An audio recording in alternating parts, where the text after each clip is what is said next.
Hi everyone, welcome back to Brothers in Gaming. On this week's episode, we are going to be doing our Preseason Wrap-Up show with the hi Mamily. With the regular season just 1 week away, we decided we'd have a look at our roster, our final roster, talk about where some of the free agents have gone, especially guys from our old team. Some injuries. Some very, very big injuries in the league so far. And we'll wrap it up with looking at our schedule coming up this year, which looks to be quite tough. Set it up for the regular season then, starting next episode. So first things first, let's go have a look at the roster. This is going to be the final roster for the year. And we'll also talk about a couple of guys who we thought made an impact. So starting at quarterback, we've got the same three guys. Christian Ponder didn't really get a chance. But watching Brad Sorensen's performance, the last game wasn't too bad actually. No. But I still wouldn't say he's the answer. I mean, he just didn't play very well. So we're going to have to lean our hopes on Cannon Clemens for now. Don't laugh. I'll try not to. And see what he can do. Running back is a similar story. We saw some flashes from Edwin Baker though at second string. Melvin Gordon didn't get much of a chance really. No. But that's due to our line. I was going to say, like, I know he's like an all-star player, or he could be, but yeah, our line's so shit. It is terrible, so he's not going to get much of a chance, unfortunately. Fullback is just what it is, really. I mean, I didn't see much there. You can see we signed DeAnthony Thomas because he's in free agency. He's going to be playing in the slot, starting over Sanzenbacher, simply based on his stats more than anything. Sanzenbacher played well in the last game, but I mean, other than that, he hasn't done it much to warrant it, I don't think. Herndon had an alright pre-season, but I think Burse and Williams are the ones who really picked up the slack at wide receiver. They did quite well in the pre-season, so keep them around for a little bit. Tight end Orson Charles is the incumbent, I think, because he's going to be one of the building blocks we're going to build this team around, I think. And Cleveland, though. Cleveland was a guy who stood out as well to be absolutely sick. So hopefully, being young as well at only 23, we can make something happen with him. So that would be really good. Have a 1-2 punch at tight end. All across the line, there's a lot to say really. I just show you who we've got and what their ratings are. I didn't really see anyone stand out or anything like that, but that's all there is. They probably let up a shit ton of sacks as well. Well, fair, mate. Ben Gardner is actually going to be starting at left end. I put him in as a starter because, quite frankly, he did such a good job. Darius Philon also did well, but I think that Ben Gardner's just what he just did. His workload was just superb. So. Yeah, his blockchain seemed quite good. So when I played him, yeah. So if he can continue that, then we'll leave him in. But he is 270, so he was a bit light. So we'll have to wait and see. Otherwise, we'll put Philon back in. Okay. Because we're going to start Tenny Palapoi because, quite frankly, I didn't see Damien Square really do anything. So I didn't see his name at all. Exactly. But Palapoi I saw a couple of times, so we'll keep him in starter. Dion Jones also there, but he's actually going to be playing outside linebacker. Probably starting at left outside, possibly. We'll see how it goes. DT, Ryan Carruthers will be the starter, but with nose tackles, you very rarely see anything happen with them. But they're all very young, so we've got a good, build. Well, I guess we could build all three of them, I suppose. Yeah, there's potential there. Yeah. Left outside, Dion Jones going to be starting there, but Kadar Law made a couple of nice plays in the preseason, so especially in the run, so we'll see him on the squad. I think middle linebacker is our strongest position on defense. I think it is. I mean, Manti Te'o played well. He was all over the field. Denzel Perriman led the team in tackles in the preseason. Cavell Connor did a good job as well when he was on the field. And I saw Zunbar's name a few times as well. Yeah. Too bad. And right outside, not much to talk about really. I think James Harrison had one sack.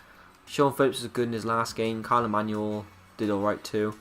Again, nothing to shout about really. But middle and right side are like our highest rated positions. Which is strange really, considering they got probably the least production. Yeah. This is our cornerback core, as you can tell by the ratings that it's not very good whatsoever. But I think there's a lot of potential here. I mean, especially with D. Millen and Craig Mega, both really young, very little time in the league, both pretty quick, very agile. You know, not a bad size, 5'11", 6 foot. Yeah. So a pretty good tandem there if we can get them developed a bit. Crawford is probably the one on the chopping block of all five of them, tell the truth. Steve Williams made a nice pick in the last game, and he was the guy I wanted to start in the nickel anyway. And Greg Decree is really fast, so that's why we've kept him around. Not because of anything else really, it's just because he's rapid. Physical, yeah. Because he could double as like a kick and punt returner anyway, so yeah. So we just need someone like that. Free safety, Darryl Stuckey and Brandon Ross. I didn't really see either of them do that much in the preseason. No. Still to go with strong safety. Really, I think strong safety, despite what the ratings suggest, we didn't really have a lot of success from the safety position. So that's something to look at later. Kicker Josh Lambo did a really good job. I don't think he missed. I think he missed an extra point once, which was my fault, and that was it really. Yeah, and he's a rookie. And he's a rookie, highest rated guy on the team. So Mike Cyphers is the incumbent right now, and then maybe when he retires, we'll get a new one. So that's the squad going forward, guys. I hope you're a little bit more excited about it than we were at the start of the preseason. Hopefully, it's you find a couple of guys you want to maybe hang your hat on or whatever. Yeah, keep an eye on. Exactly. So that's that. So I thought the next thing we could do is we could go and have a look at some of the injuries around the league, because there's a fair few big ones which we need to point out. In division, we're not going to focus on anything like too sort of short, if you see what I mean. Just mostly quite big ones. So we've got DeQuell Jackson there, who's going to be out for 14 weeks, which is a big one for their middle linebacker. Moving on, I believe there's a big one for the Falcons there. Desmond Trufant it's only short, but he's their only defensive player basically. Yeah, so in the secondary. I did see somebody else. Bear with me, guys. Jaquan Jarrett's quite a big one for the Jets, so I think Calvin Pryor is going to have to start there now. And he's been a bit quiet, and he hasn't been that great since he came to. No, not so far. I did see another big one somewhere, I believe. What the fuck? The Patriots haven't got any? That's rare. Yeah, I know, right? Desmond Bishop is out for the season. That might even be, well, no, I wouldn't say that's going to be his last season at 31. There's no way, but that's a long time. 43 weeks. Yeah, that's a thigh bone, like. Yeah. That's a big ass injury. That's ridiculous. Big one here is Elvis Dumerville's going to be out for the whole season. He's been placed on IR, so the Ravens are going to lose a bit of their pass rush there. So I think it's going to be down to who's the guy they picked up in the draft not too long ago? Courtney Upshaw, that's it. And also Kelechi or Smelly. Smelly. or Smelly. He's going to be out for a while as well. That's quite a big one, because I know he's not amazing. Well, he is. He's 90 rated. Oh, is he? I didn't know he was that high. But I was going to say, yeah, he's a staple on their O-line, so... Yeah, but the O-line in general is quite tough, so they should be able to manage without him. Yeah. Senkos Golson, not a really big name, but Shazier's out and Roethlisberger's also out for 4 weeks, so you might see the Steelers drop a couple of games at the start of the season, which would be good for us because we are playing the AFC North this year, so you have to keep your eye on that one. And I think that was the only real notable ones. Sharif Floyd for 7 is quite a big deal. He's been really good on that defensive line. And I think that's pretty much it, guys. I'll just keep going through quickly. That's it. You might have seen a few others that were just like 1 or 2 weeks. Yeah, which would be big names for the week, but in terms of the overall effect they'll have on the team. Yeah, and in the interest of time and making this like a sort of quickish video, we thought we'd just skip over those ones. Because in the season-long sort of perspective, it's not going to affect them that much because they can be back after a game or two. So yeah. I don't think we decided whether we're going to do a recap game every week. We might do it every quarter instead. So every 4 games or something. Yeah. I think that'd be better. That might be better. We'll probably end up doing that. So because there'd be more to talk about in each one. Yeah. Make it a little bit longer. More will have happened between, because there'd be 4 games, 4 weeks going on between them. So rather than just come on and say, "Oh look, nothing's happened." yeah, pretty much. So this is going to be a really long list here, so we're going to try and find the ones and paraphrase it so we can show you. So first we're going to go on to signed. We're going to go to, we'll do the whole NFL. Unfortunately you can't do it by week, which is a bit of a pain. So we'll go on to the Chargers to start with. As you can see, there's some of the guys we signed, so we made some quite big signings this year. Nothing very big though in terms of contract size, so that's good for us. I believe there's a couple of... We'll go through team by team, just see if there's anyone big, especially if your team's on here, so you can have a look. Bernard Pollard's gone to the Colts, which is going to help shore up that secondary, because that's taken a bit of a hammering in the last couple of years. Can't really see anything there. Brandon Spikes is quite a big move. Yeah, that's about it. There are a couple of big ones here. Barry Richardson's a good sign for the Eagles. The Falcons signed Keenan Allen for a year. That's a really expensive contract, but think about Julio Jones and Keenan Allen on the same field. I mean, I think they can take that division. Yeah, well, probably, yeah. And Daniel Dockett as well. I know he's old, but he's good. They got Devontae Freeman as well. Yeah, on the offer. Matt Ryan throw into them. So as long as Matt Ryan can keep it up and, the defense can hold stuff up, they could quite possibly win that division. In fact, I'm going to put my money on it now and say they win that division. Really? Even with Carolina? Yeah. That's cool. I don't know. They might do it. It'd be a toss-up between those two, I think. I think so. We'll see at the end of the season, won't we? Yeah, they'll be fighting it out for the South. 49ers didn't really make any big moves, but Jermichael Finley might help them out a bit, seeing as they haven't got Vernon Davis anymore.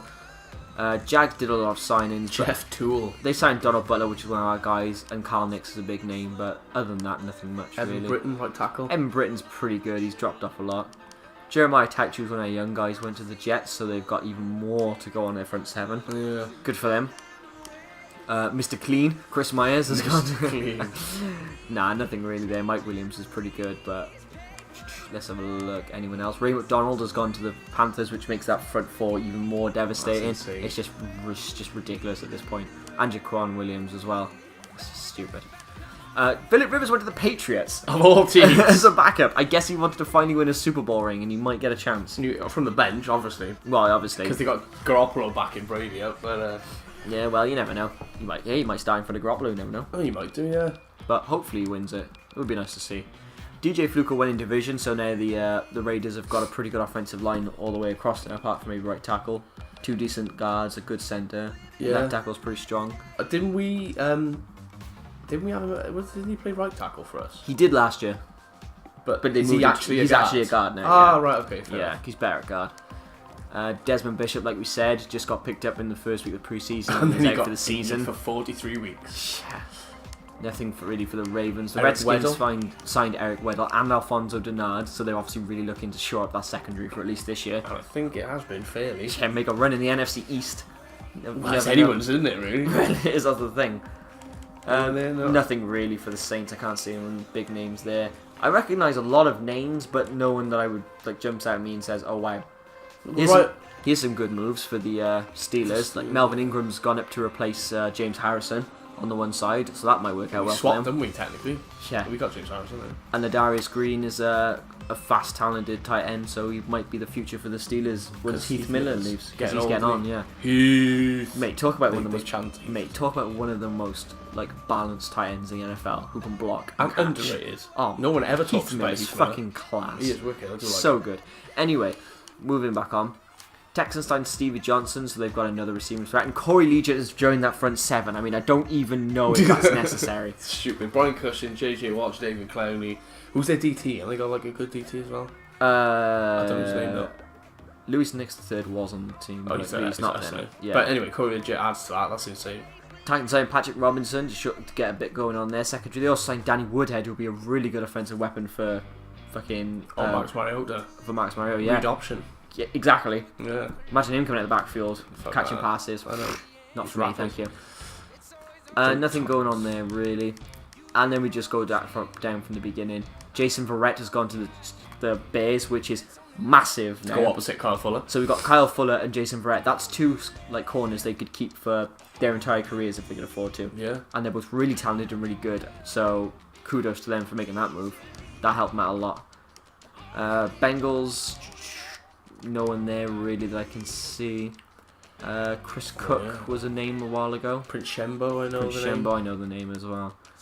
The Broncos signed Reed Fragel, who's a pretty good right tackle. Hasn't seen a lot of activity, but Sean Eastmore's finally gone to a team where he can actually do what he's supposed to do, which is playing the 4-3. Yeah. The Browns took King Dunlap, so now they have Joe Thomas and King Dunlap at right tackle.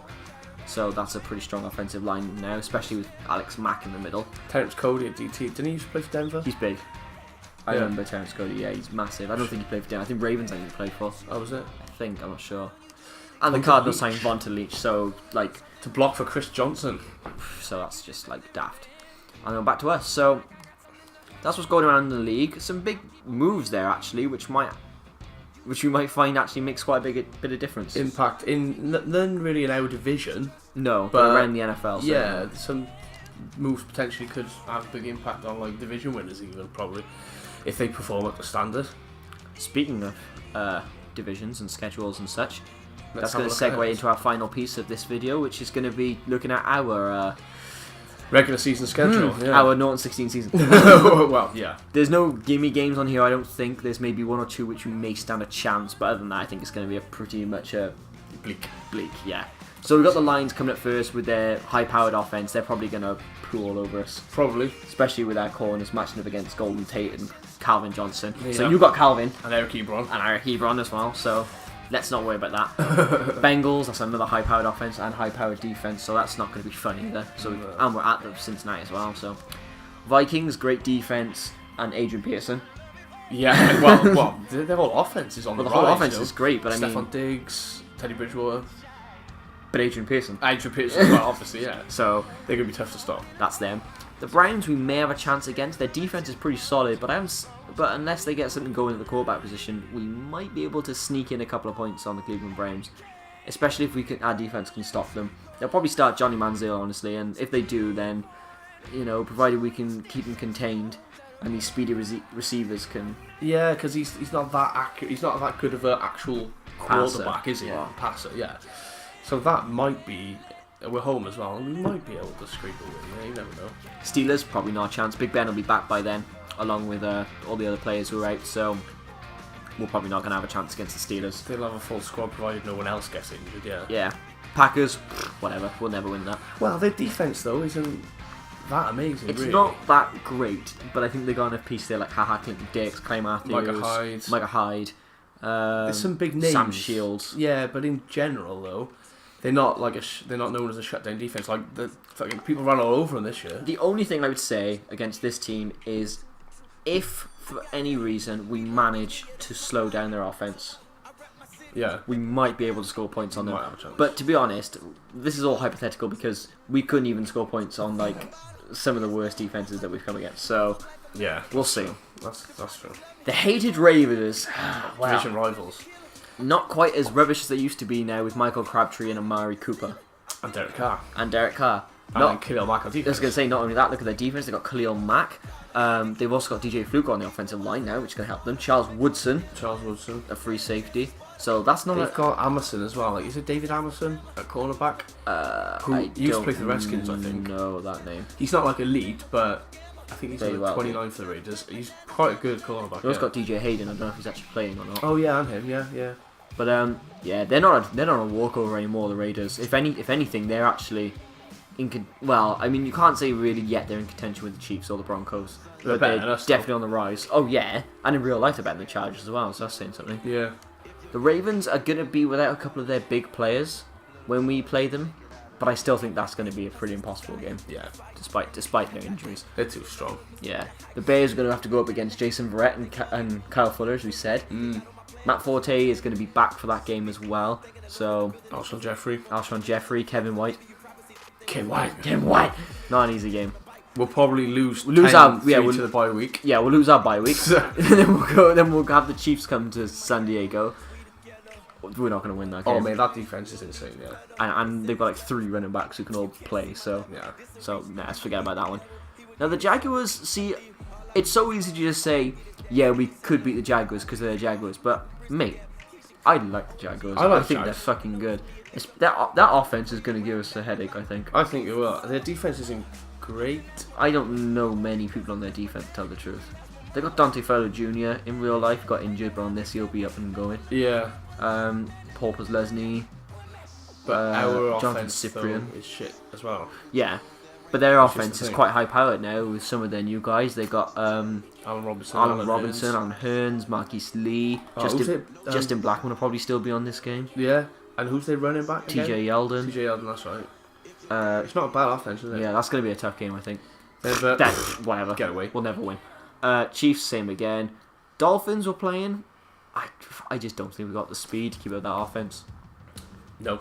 And their defense front four is just insane. They'll fucking eat our offensive line. Yeah, and then they've got Brent Grimes as well, who can shut down our best receiver. And then past that, we've got nothing. So that's going to be a tough one. Yeah. Raiders again, like we spoke about. 2 in division then to finish the season. Yeah, I'm away at the Broncos to finish the season, which is going to be amazing. So it doesn't look like we're going to be, I would say, best case scenario, 2-14. Yeah. I would like to go 1-15, but I'm expecting 0-16. 0-16, yeah, me too, definitely. But so there, that's what we got coming up, guys. I hope we don't put you off with our cynicism. I hope you will stick around and actually support us and try and see if we can get through the season with a win. You know, we will be trying hard to get a win. Oh yeah, we really want to win. And we're gonna try. I mean, we know how it's gonna go. We'll try and keep upbeat and keep it interesting and keep chatting shit and whatever, and playing some good games. So right, that's it for now, guys. I hope that was insightful enough for you, and you're gonna keep up with us. I hope you can. I hope we'll be doing enough that you can actually follow your team as well. Well, yeah, because with the recap videos, like we're obviously going to look at the main points because we don't want to drag on too long. But No. yeah, people, guys, if they're watching, they can just have a look and see. And if you've got any questions, just ask us, and we can just like go and have a look for you. Yeah, that's right. We can do that as well in the comments. Like, to let us know if you want us to do anything particular, even hints and tips as well, because we're sure going to fucking need them. I think, especially this season. Right. So thanks for that, guys. Hope to see you all again soon. Until then, take care.